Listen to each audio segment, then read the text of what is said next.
Welcome to WB Mason Postgame Extra exclusively on SNY.TV. Wednesday night, the Mets fell to 0-2 on the season as they lost to the Washington Nationals 5-1.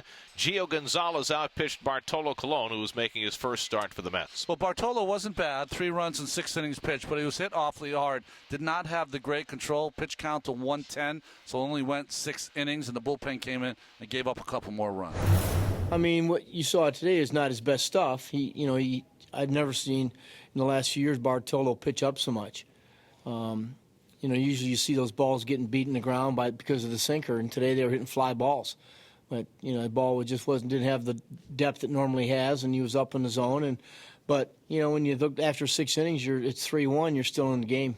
And the 2 home runs in that 5th inning by Ian Desmond, and then the pitcher Gio Gonzalez put the Nats in front to stay. But the Mets had very little offense going tonight. They managed just 3 hits. 3 hits, and they also struck out 13 times. And with that 18 on opening day, that's 31 in the first 2 games. That's unacceptable. That's got to be some improvement there. We're only 2 games in, and it's not like whether we're 2-0, 0-2, 1-1. It doesn't define where we're going to be at the end of the season. We just got to go ahead and pick up, reset, and the teams that can go ahead and reset are the teams that are going to be able to be the most successful at the end. So, it's not the way it started, the way we wanted it to start for the first 2, but that's part of it. That's baseball. Got to give credit where credit's due. The Nationals played well the first 2 games, and we still got 1 more left in this series tomorrow. A lot of 3 hits where it has to do with a lot of good pitching. The only bright spot for the Mets is Juan Lagares continues to hit 2 days in a row, 2 for 4, a double and a triple. If he can stay within himself right now and do what he's been doing, and that is, making sure he gets a strike to swing at, he's going to be fine. He's going to put the ball in play, strong enough to get hits. He's strong enough to hit the ball through the infield if he hits it on the ground.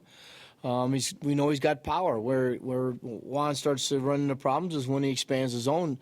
But so far he's done a pretty good job of making sure he gets a strike to hit. So he's played very well. He's very athletic and talented out there, and gifted both offensively and defensively. And he's been putting it together from the start.